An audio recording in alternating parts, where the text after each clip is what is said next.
Bab 137, main kuda-kudaan. Sore ini Siva sengaja ikut dengan Ilham yang mengajar di pagi hari. Karena ada kegiatan muhadoroh maka gadis itu ikut Ilham ke aula. Siva tak masuk ke aula sih, hanya menjaga ketiga anaknya.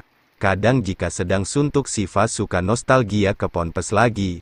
Andai saja ia bisa berujar, sejujurnya ia sangat menyesal karena tak bisa menyelesaikan kegiatan mondoknya hingga usai. Karena Dina, Afia dan Medina sudah berhasil jadi ustazah saat ini.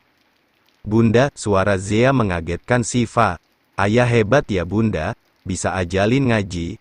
Zea beruntung deh punya ayah kayak Ustadz Ilham, celetuk Zea. Cie, yang sama cinta pertamanya, udah wajahnya mirip ayah, maunya lengket terus sama ayah, goda Siva. Hihi, aku ganteng kayak ayah ya. Bunda, cantik dong, sayang. Sehingga Zaidan nampak bermain bola di luaran aula bersama Zara. Tak lama acara muhadoroh usai, Ilham pun keluar dari aula, persiapan makan siang untuk para santri. Usai makan siang, Ilham mengajak Siva sejenak ke kelas karena Ilham ingin mengajar, sedangkan Siva masih menemani triplet dan hendak mengajaknya pulang. Namun Zaidan menabrak seorang gadis bercadar. Mas Zai, hati-hati sayang, kan jadi nabrak, Bu Ustazah, maaf ya, ucap Siva. Nggak apa-apa Fa, Mbak kenal sama saya, aku Linda, Fa. Linda, kamu udah jadi ustazah saat ini, alhamdulillah. Sehingga Siva mengajak Linda ke kediamannya. Setelah triplet anteng nonton TV giliran Siva dan Linda mengenang masa kelam mereka dulu, di mana Linda yang pentolan akhirnya takluk di hadapan Siva. Siva dan Linda tertawa bersama jika mengenang semua itu. Ngomong-ngomong, maaf aku merebut Mas Ilham dari kamu, ucap Siva. Nggak ada yang merebutnya, karena selama ini kamu adalah kesayangannya. Aku juga baru tahu, kalau Ustadz Zafran menunggu kamu, dari Ustazah Nasya. Tapi aku salut, kamu hebat loh lulusan Kairo kan, ucap Siva. Ustadz Malik masih betah menjomblo, kan hehe. Jangan bilang kamu suka sama dia, enak aja, dia yang suka sama aku. Udah lamakah? Makanya setiap kali Mas Ilham nawarin cari calon istri, beliau selalu menolak.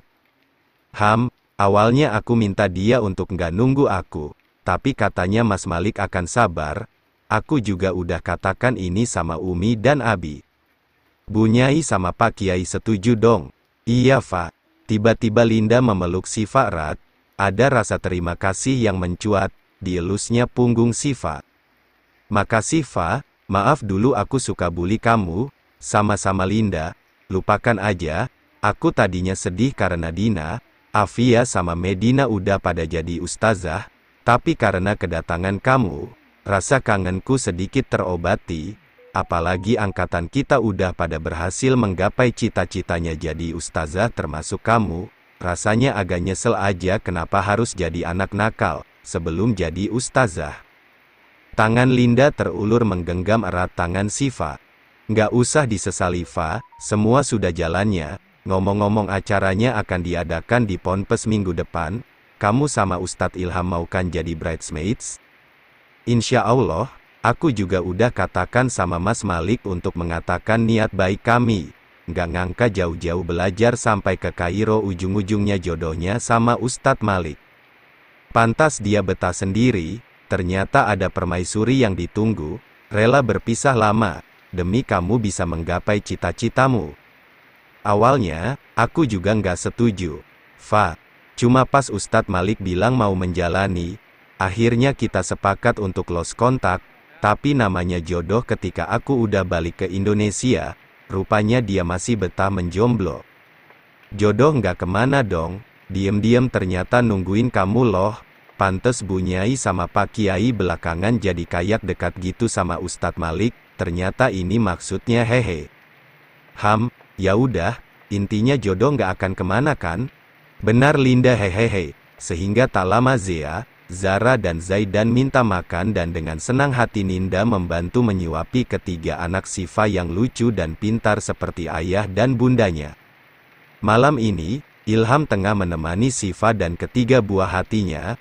Mereka bercengkerama bersama dan bercanda dengan ketiga buah hatinya. Zea dan Zara meminta Ilham main kuda-kudaan sehingga pemuda itu menurut jadi kudanya.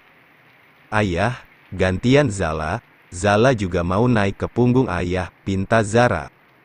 Iya boleh. Ilham juga merasa lelah karena selain main kuda-kudaan triplet membuatnya tertawa terbahak karena bahagia melihat triplet tertawa riang. Udah ayah capek, nak, lirih Ilham yang tidur telungkup dan kini Zea dan Zara malah menduduki punggung Ilham seraya tertawa. Ayah capek Zea, ucap Zara, abisnya kamu suruh ayah jadi kuda, imbu Zea. Abisnya ayah suka ajak bunda main kuda-kudaan kan? Aku jadi mau juga, ucap Zara. Sifa dan Ilham merasa kikuk saling berpandangan. Bahaya juga mengajak Sifa main kuda-kudaan di depan triplet, sehingga Ilham dan Sifa hanya menghela napas. Udah yuk Bobo, udah malam, ajak Nasya. Emangnya ayah sama bunda mau main kuda-kudaan juga? Suruh kita cepat Bobo, tanya Zara. Iya, dong, ayah, ayo kita main kuda-kudaan. Sifa memberi kode. Ilham sempat tak paham, namun akhirnya kuda-kudaan yang dimaksud. Haduh, bunda beratnya berapa kilo sih? Ayah ngos-ngosan nih. Ayah sama bunda akhirnya main kuda-kudaan juga, dan rupanya namanya anak-anak ya, maksud main kuda-kudaan ya itu. Masya Allah, view hehe. Ilham terkekeh dibuatnya, demi triplet mereka rela menjadi anak kecil sementara waktu. Sementara itu, malam ini Azlan tengah diajari mengaji oleh Rania. Rania yang terlihat urakan rupanya cukup mumpuni dalam belajar Al-Quran. Selayaknya Sifa yang awalnya tak tahu baca Quran, kini gadis itu bahkan sudah hatam sekali meski bukan seorang ustazah. Kenapa kamu terus memandangi saya? Apa ada bacaan saya yang salah? Ada banyak, yang ini harusnya dibaca panjang, yang ini juga. Kalau ada tanda ini berarti berhenti.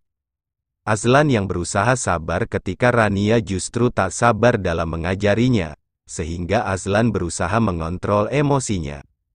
Ini dibaca panjang, ucap Rania. Azlan mengiyakan. Kalau ada tanda ini berarti berhenti dulu, imbu Rania lagi. Azlan kembali mengiyakan. Terus protes Rania.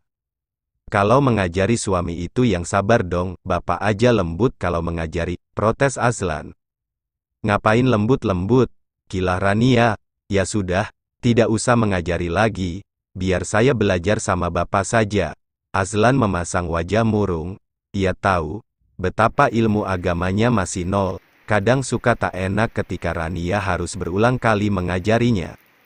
Sehingga Rania merasa bersalah. Pemuda itu keluar dari kamar dan meninggalkannya begitu saja. Rania jadi merasa bersalah.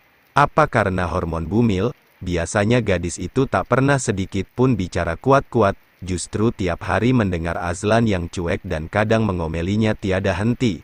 Namun kini kenapa ia jadi begini? Duh, kok aku galak banget sama Ak ya? Kayaknya Ak jadi sedih tuh. Rania merasa bersalah. Meski ia tomboy, Rania selalu mencontoh Ahifa. Sifa selalu berpesan, segalak apapun kita pada orang, tetap adab terhadap suami adalah nomor satu. Apalagi suami adalah surganya istri, ada kalanya baik-baiklah dalam melayani keinginannya selama itu bukan maksiat. Rania menghampiri Azlan di taman, pemuda itu melamun seraya memainkan ayunan, sehingga Rania menghampiri suaminya. Suara deheman itu selalu jadi hal biasa bagi Rania. Aku mau naik ayunan sama Ak, sehingga Azlan menghentikan ayunannya dan mempersilakan Rania untuk naik, sehingga Rania naik ke ayunan dan bersandar di dada bidang suaminya. Azlan tak menolak, ia pasrah menjadi sandaran, mengingat saat ini gadis itu sedang mengandung. Sejak Ilham memiliki anak, tak lepas Azlan memanjakan triplet saking pinginnya pemuda itu memiliki anak. Ak marah sama aku? Enggak. Terus kenapa mukanya ditekuk begitu? Maaf kenapa Ak? Sebagai seorang suami harusnya saya yang membimbing kamu, ini malah kamu yang membimbing saya. Nggak apa-apa sayang, sebagai suami istri kan harus saling mengisi satu sama lain. Kalau aku ada kurang ak selalu ingetin aku, begitu juga kalau ak merasa ada yang kurang juga aku akan melengkapinya. Ucap Rania sehingga tangan Azlan terulur mengelus pucuk kepala Rania. Dewasa sekali istri ak, dijaga ya calon anak kita sayang. Iya ak maunya anak cewek atau cowok, apa saja yang penting sehat, biar rumah kita ramai lagi. Makasih ya ak baik juga kalau lagi lurus hehe.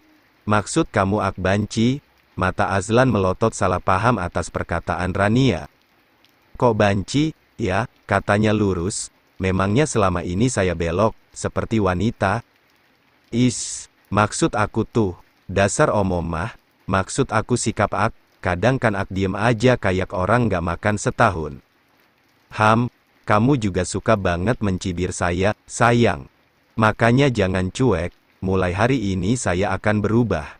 Insya Allah dong, insya Allah bismillah. Mulai hari ini saya akan berubah, semoga.